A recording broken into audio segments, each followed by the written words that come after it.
Good evening, students of 11th class. Today we discuss chapter 1 basic concepts of chemistry of class 11 in the subject chemistry. And previously I have uploaded so many videos on the YouTube, and this is the next sequence in that series of videos. मैंने अब तक बहुत सारे videos 11th class के chemistry से related हमने YouTube पे डाले हैं, उसमें से अगला एक कड़ी है। तो मैं अपने लेक्चर को आगे बढ़ाते हुए मैं पहला चैप्टर जिसका नाम है some basic concepts of chemistry के बारे में मैं इवेपोरेशन टॉपिक पर आज बताने जा रहा हूँ। तो आज मैं डिस्कस करूँगा कि इवेपोरेशन क्या है, what is evaporation and what are the factors affecting evaporation, यानी कि वाष्पीकरण क्या है और वाष्पीकरण को प्रभावित करने वाले कारक कौन कौन से हैं। इवेपोरेशन का हिंदी होता है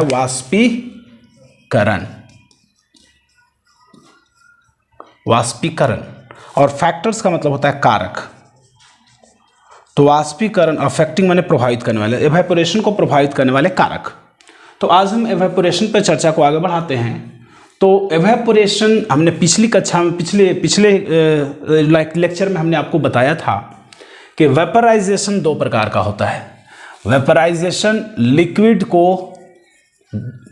गैस में कन्वर्ट करना कहलाता है वेपराइजेशन। और ये वेपराइजेशन हमने दो प्रकार का बताया था, एक बताया था बॉइलिंग और दूसरा हमने बताया था evaporation.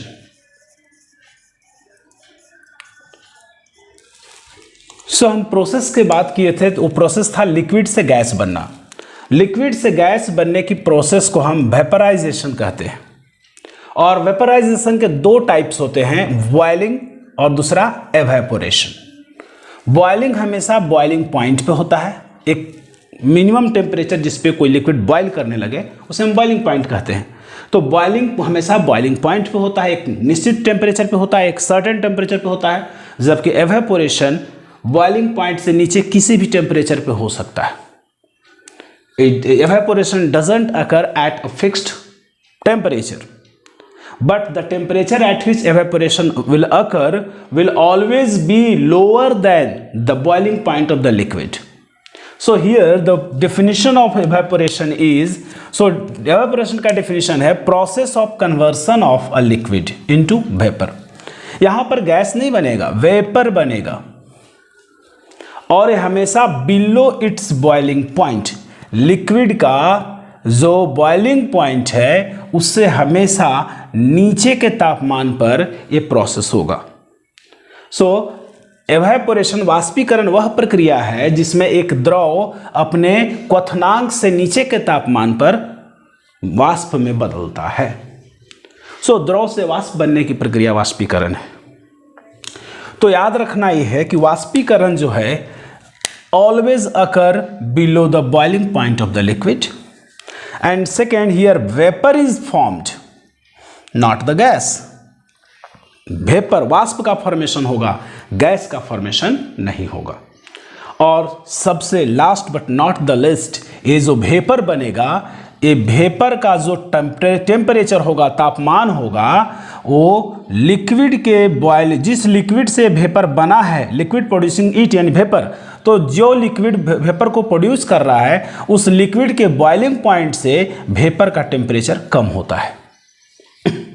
So temperature of the vapour is lower than the boiling point of the liquid forming it, यानी जो लिक्विड वेपर बनाएगा उस लिक्विड के बॉइलिंग पॉइंट से वेपर का टेम्परेचर हमेशा कम होगा। नाउ फैक्टर्स की बात करें तो फैक्टर्स जो प्रभावित करेंगे इवेपोरेशन को, पहला फैक्टर है टेम्परेचर, दूसरा है सरफेस एरिया, तीसरा है विंड स्पीड और चौथा है मॉइस्चर। टेम्परेचर यानी तापमान, सरफेस एरिया मतलब सतही क्षेत्रफल, सतह का क्षेत्रफल, और विंड स्पीड मतलब वायु की गति, और चौथा है मॉइस्चर अर्थात नमी। ये चार फैक्टर इवेपोरेशन को प्रभावित करते हैं। इनके बारे में हम आगे चर्चा करेंगे। तो अब हम लोग इवेपोरेशन को प्रभावित करने वाले पहले फैक्टर के बारे में पढ़ेंगे। पहला फैक्टर है टेम्परेचर, तापमान। हम देख पा रहे हैं यहाँ एक स्कीमेटिक डायग्राम है इवेपोरेशन का। इस इवेपोरेशन के डायग्राम में हमने एक गड्ढा दिखाया है, there is a ditch or some pond, you can say that, consider it as a pond. अगर एक तालाब है तो तालाब में लिक्विड है, पानी है, तो पानी के कण धीरे धीरे क्या होते हैं, एयर में डिफ्यूज करेंगे। हमने बताया है कि क्या होता है, मैटर के बीच में डिफ्यूजन का प्रोसेस होता है, विसरण होता है। तो लिक्विड के पार्टिकल्स एयर में, एयर के पार्टिकल्स लिक्विड में डिफ्यूज करेंगे। यही कारण है कि एयर का ऑक्सीजन CO2 वाटर में घुल जाता है डिफ्यूज करके, और इसका जो वाटर है उड़ करके इसमें मॉइस्चर के रूप में रहता है। एयर में मॉइस्चर या नमी होती है। तो आखिर ऐसा क्यों हो रहा है ये समझते हैं हम लोग। अगर हाई टेम्परेचर होगा, यानी टेम्परेचर बढ़ने के साथ एवेपोरेशन का प्रोसेस क्यों बढ़ता है, क्योंकि इसका बॉइलिंग से कोई लेना देना नहीं है, हम हीट नहीं कर रहे हैं। किसी भी टेम्परेचर पे प्रक्रिया होगा तो इसका मतलब है लिक्विड के कण एयर में मिक्स हो जाएंगे, और जैसे ही लिक्विड के कण एयर में मिक्स करेंगे, liquid will get converted into vapour, because liquid molecules in air forms vapour.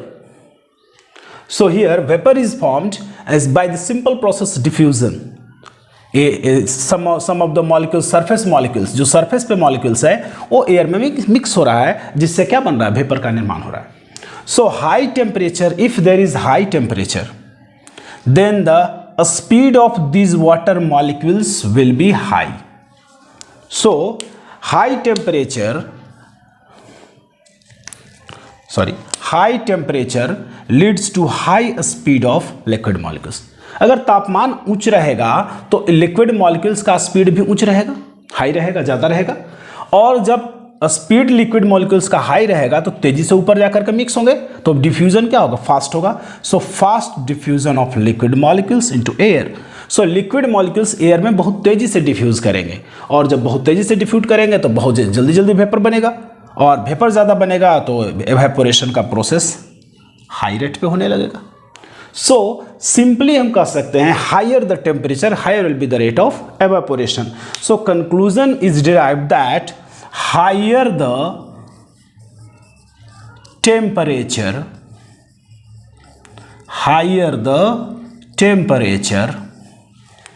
higher will be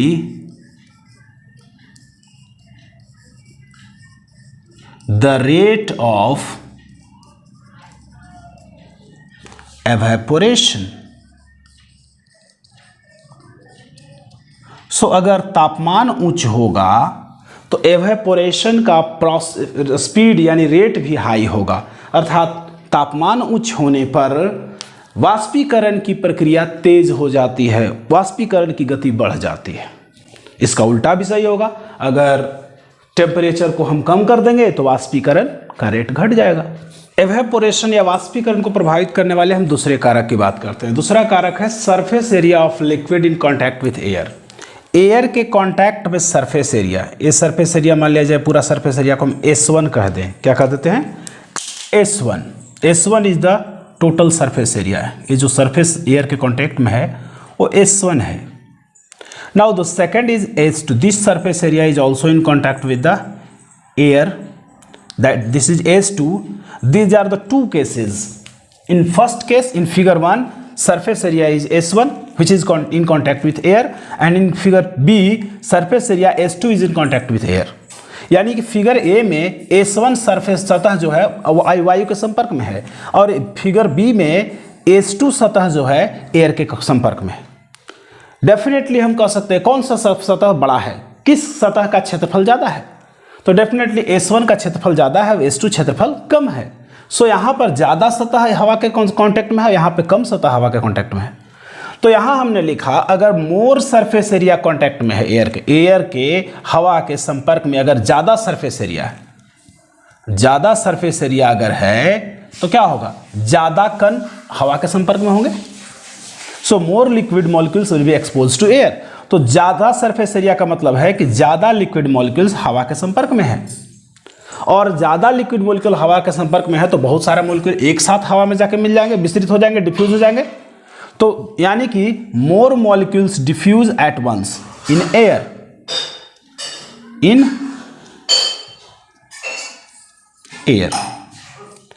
air में एक साथ बहुत सारे मॉलिक्यूल डिफ्यूज हो जाएंगे।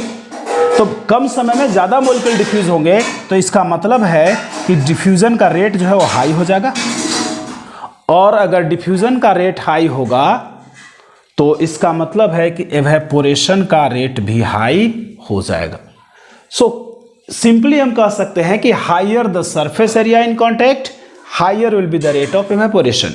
इसका ठीक उल्टा भी सही होगा, यहाँ सरफेस एरिया कम है तो कम मॉलिक्यूल्स हवा के संपर्क में है, तो कम मॉलिक्यूल एक साथ हवा में डिफ्यूज करेंगे तो डिफ्यूजन का रेट कम होगा, डिफ्यूजन का रेट कम होगा तो एवेपोरेशन भी कम होगा। सिंपल सा लॉजिक है।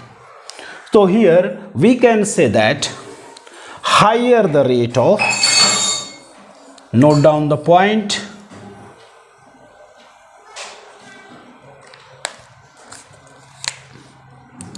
higher the rate of, higher the surface rate, sorry, surface, higher the surface area in contact with air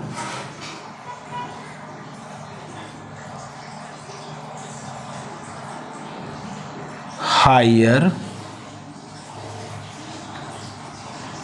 will be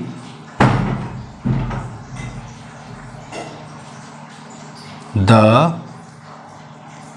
rate of evaporation.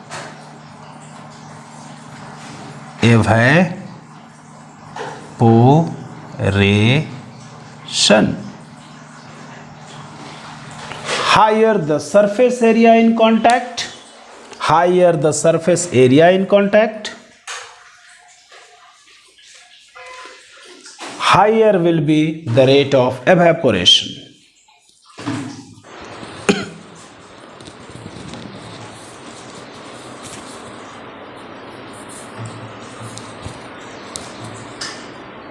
अब हम लोग एवेपोरेशन के तीसरे फैक्टर के बारे में बात करेंगे। तीसरा फैक्टर है ह्यूमिडिटी या मॉइस्चर। इसको हिंदी में हम लोग आर्द्रता कहते हैं। आर्द्रता, आर्द्रता का मतलब होता है amount of water vapour present in air, यानी एयर में पहले से जो जलवाष्प है, हवा में पहले से जलवाष्प है, उसको ह्यूमिडिटी कहते हैं। यानी कि water vapour present in air is called humidity और मॉइस्चर। अगर पहले से ही हवा में मॉइस्चर है, वाटर वेपर है, तो दैट मीन्स कि हवा जो है भीगी हुई है, वेट एयर है। तो वेट एयर, जैसे मान वेट एयर जो है, यानी अगर इसमें पहले से मॉइस्चर है तो इस लिक्विड के जो कण हैं वो कम डिफ्यूज़ करेंगे, इनका मिश्रण कम होगा वाटर में, एयर में। तो अगर हाई ह्यूमिडिटी एयर में है, एयर में अगर ह्यूमिडिटी की मात्रा, वाटर वेपर की मात्रा अधिक है, तो क्या होगा, वाटर वेपर की मात्रा एयर में हाई होगी। अगर ह्यूमिडिटी ज़्यादा है तो वाटर वेपर एयर में ज़्यादा है, और अगर वाटर वेपर पहले से एयर में ज़्यादा है तो ये जो कण उठ रहे हैं वो कम उठेंगे, यानी ये जो एयर में जा रहे हैं, डिफ्यूज़ कर रहे हैं वाटर वेपर या लिक्विड के वेपर, वो कम होंगे। तो diffusion of liquid molecules will be slow. पहले से अगर इसमें वेपर मौजूद है तो लिक्विड का वेपर कम मात्रा में जाएगा एयर में, और इसके बाद देखा जाए जब स्लो जाएगा वेपर तो इसका मतलब एवेपोरेशन का प्रोसेस क्या होगा, स्लो होगा। सो हम कह सकते हैं higher the humidity in air lower will be the rate of evaporation. अगर एयर में मॉइस्चर पहले से ही अधिक है, ह्यूमिडिटी पहले से ही अधिक है, तो इसमें लिक्विड के वेपर कम मात्रा में धीरे धीरे एवेपोरेट करेंगे, इसलिए एवेपोरेशन का रेट स्लो हो जाएगा। अब हम लोग एवेपोरेशन को प्रभावित करने वाले चौथे कारक, fourth factor of affecting evaporation study करेंगे, और वह है विंड स्पीड, वायु की गति। अगर वायु की गति तेज होगी तो आप देख पा रहे हैं यहाँ लिक्विड से वेपर निकल रहा है, और ये वेपर जाकर के मॉइस्चर बना रहा है।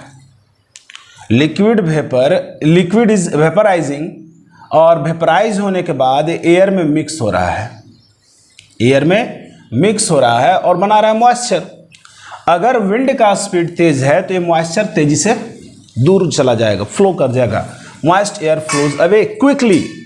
तो higher the speed more quickly liquid vapour जो होगा, मॉइस्चर जो होगा, फ्लो ऑफ मॉइस्ट एयर, यानी जो मॉइस्ट एयर है वो तेजी से बह करके दूर चला जाएगा।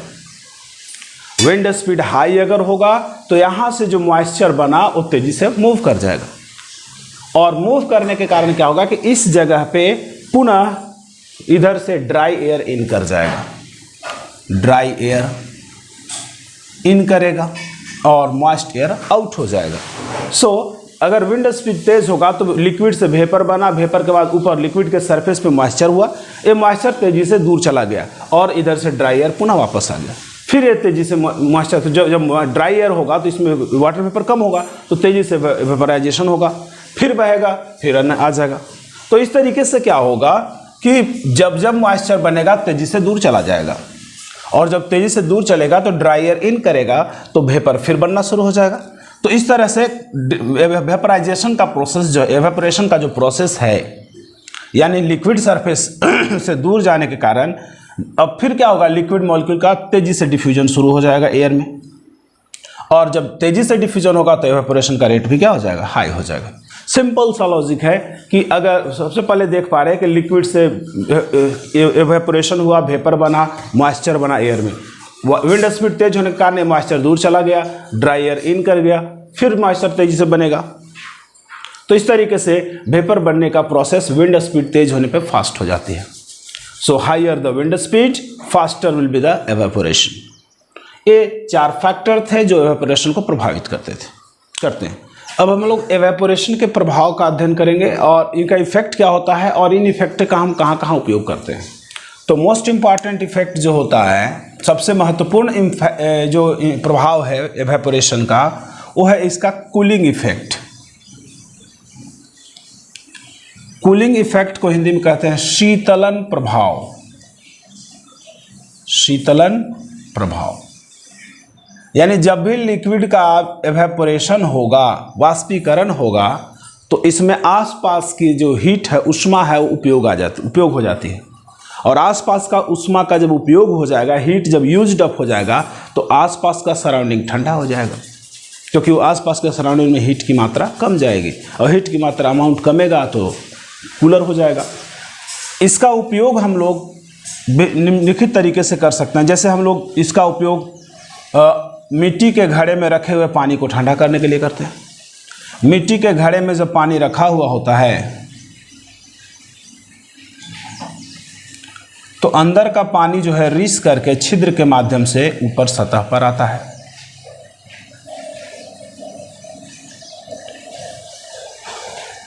अर्थेन पॉट है, अर्थेन पॉट, मिट्टी का घड़ा, अंदर में वाटर रखा हुआ है, और ये सरफेस वाटर है।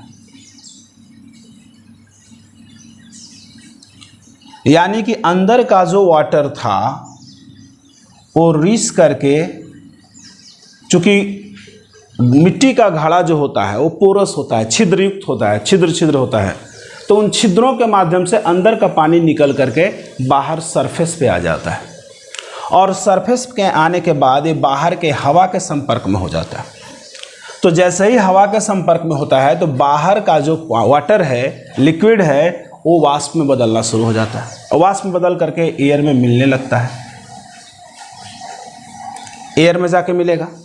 लेकिन ये जब वाष्पीकरण होगा तो कुछ न कुछ उष्मा तो लगेगा, और वो उष्मा अंदर के वाटर से एब्जॉर्ब करेगा। यानी बाहर का वाटर जब वाष्पीकृत होगा, एवेपोरेट होगा, तो उसमें उष्मा लगेगा, और उष्मा कहाँ से लगेगा, अंदर के वाटर से लगेगा। तो अंदर के वाटर से धीरे धीरे उष्मा एब्जॉर्ब होता जाएगा, तो अंदर के वाटर में हीट की मात्रा, उष्मा की मात्रा कमते जाएगी, और कमते जाएगी तो क्या होता जाएगा, ठंडा होता जाएगा। तो सिंपल सा प्रक्रिया है, एवेपोरेशन के कारण ही घड़े के अंदर रखा हुआ पानी ठंडा होता है। गर्मी के दिनों में घड़े में रखा हुआ पानी, चूँकि घड़ा एक छिद्रयुक्त बर्तन होता है, पोरस पॉट होता है, तो क्या होगा, अंदर का water, inner water percolates through the pores and comes out on the surface, और बाहर सरफेस सतह पे आ जाता है। Surface water gets evaporated, surface का जो जल है पानी है उसका वाष्पीकरण होता है। And during in this process, evaporation के प्रोसेस में heat is utilised from inner water, inside water, यानी कि ऊष्मा का उपयोग अंदर के जल से होता है। Therefore inner water gets cooled, इसलिए अंदर का पानी धीरे धीरे ठंडा हो जाता है। तो ये एवेपोरेशन का उपयोग हुआ। इसी प्रकार हम बात करें तो ट्रीज, पेड़ पौधों के छाया में जब हम बैठते हैं, पेड़ पौधों के छाया में जब बैठेंगे तो हमें ठंडा लगता है, कूल शेल्टर मिलता है गर्मी के दिनों में। ऐसा क्यों? क्योंकि हम जानते हैं कि पेड़ पौधा जो है, इसकी पत्तियों जो है, पत्तियां में छिद्र होती है, तो इससे भी वाटर वेपर एवेपोरेट होता है। इसको हम ट्रांसपीरेशन कहते हैं, ट्रांसपीरेशन। तो कहने का मतलब यह है कि प्लांट के पत्तियों में छिद्र होता है, स्टोमेटा होता है, इस स्टोमेटा के थ्रू ट्रांसपीरेशन होता है। और गर्मी के दिनों में जब पानी नीचे से जा रहा है, इसका ट्रांसपीरेशन हो रहा है, गर्मी के दिनों में ट्रांसपीरेशन का रेट बढ़ जाता है। बहुत ज़्यादा ट्रांसपीरेशन होने के कारण क्या होता है, यहाँ जो ट्रांसपीरेशन होगा इसमें, यानी एक प्रकार का ट्रांसपीरेशन क्या, एवेपोरेशन है। यहाँ भी जल लिक्विड वाष्प में बदल रहा है, वेपर में बदल रहा है। तो इस प्रक्रिया में हीट लगेगा और हीट जो होगा एयर से यूज होगा, बाहर का एयर से हीट एब्जॉर्ब होगा। और जब हीट एब्जॉर्ब होगा तो एयर क्या हो जाएगा, एयर गेट्स कूल। इसी यही कारण है कि पेड़ के नीचे जब हम बैठते हैं छाया में तो हम लोग को ठंडा लगता है गर्मी के दिनों में। क्यों? क्योंकि गर्मी के दिनों में पत्तियों से ट्रांसपीरेशन होगा, ट्रांसपीरेशन में हीट उपयोग होगा एयर का, और जब एयर का हीट कमता जाएगा तो एयर धीरे धीरे ठंडा होता जाएगा। इसी प्रकार कूलर में भी होता है। समर में हम लोग कूलर का उपयोग करते हैं, तो कूलर में हमने देखा है कि पीछे की ओर मैट्स होते हैं, और मैट्स पे मोटर के द्वारा पानी क्या करते हैं, हम लोग पानी को फ्लो करवाते हैं मैट्स पे। तो जब पानी मैट से मैट भींग जाता है तो क्या हो, पानी जो मैट में जो पानी है वो एयर के संपर्क में आता है, और एयर के संपर्क में आने पर क्या होता है, एवेपोरेशन होता है उस वाटर का। और जब एवेपोरेशन होगा यानी वाष्पीकरण होगा वाटर, मैट वाले वाटर का, तो मैट से जब वाटर का वाष्पीकरण होगा तो उसमें ऊष्मा लगेगा, वो बाहर के एयर से लेगा। और बाहर से जब एयर मैट की तरफ से एयर अंदर इन करता है तो उस एयर का ऊष्मा खींच करके वाटर एवेपोरेट हो जाता है, और अंदर फैन अंदर चला जाता है कूलर में ठंडा होकर के हवा, और फिर फैन के द्वारा पूरे रूम में फैला दिया जाता है। तो वहाँ भी एवेपोरेशन के कारण ही क्या होता है, कूलर हवा को ठंडा करता है। आप जानते हैं कूलर में 3 मैट होते हैं, तीनों मैट तरफ से क्या होता है, एयर इन करता है, और साथ में उस मैट पे हमने क्या किया है, मोटर के द्वारा पानी को सर्कुलेट करा रहा है, पानी को फैला रहे हैं हम। जब मैट भींगता है और उससे हवा इन करती है तो क्या होगा, हवा और पानी संपर्क में आएगा। तो हवा पानी संपर्क में आएगा तो पानी का क्या हो जाएगा, यानी जल का क्या हो जाएगा, एवेपोरेशन, वाष्पीकरण होगा। और इस वाष्पीकरण में हीट जो लगेगा वो कहाँ से आएगा, एयर जो उसके संपर्क में है उससे आएगा। और जो संपर्क का एयर है वो कूलर में इन कर रहा है तो क्या हो जाएगा, वो ठंडा होकर इन करेगा, और ठंडा होकर इन करेगा, उसके बाद फैन के द्वारा पूरे रूम में फैला दिया जाता है। तो इस तरीके से 3 जगह हमने पढ़ा कि कूलिंग इफेक्ट का उपयोग हम घड़े के पानी को ठंडा करने के लिए करते हैं, या समर के दौरान पेड़ के नीचे अच्छा कूल शेल्टर मिलता है, इसका भी कारण वही है कूलिंग इफेक्ट एवेपोरेशन का। और समर में जो कूलर हवा को ठंडा करता है, ये भी क्या है, एवेपोरेशन का प्रभाव है। इसके अलावा हमारे बहुत सारे ऑर्गेनिज्म का बॉडी टेम्परेचर गर्मी में बहुत बढ़ जाता है, तो पसीना चलने लगता है। तो पसीना जो होता है त्वचा पे आ जाता है बाहर और हवा के संपर्क में हो जाता है। जैसे हवा के संपर्क में आएगा पसीना या पानी, क्या होगा, उसके लिक्विड मॉलिक्यूल्स का एवेपोरेशन होगा। एवेपोरेशन होगा यानी वाष्पीकरण होगा, वाष्पीकरण होगा तो ऊष्मा लगेगा। ऊष्मा कहाँ से आएगा, तो हमारे बॉडी के हीट से आएगा।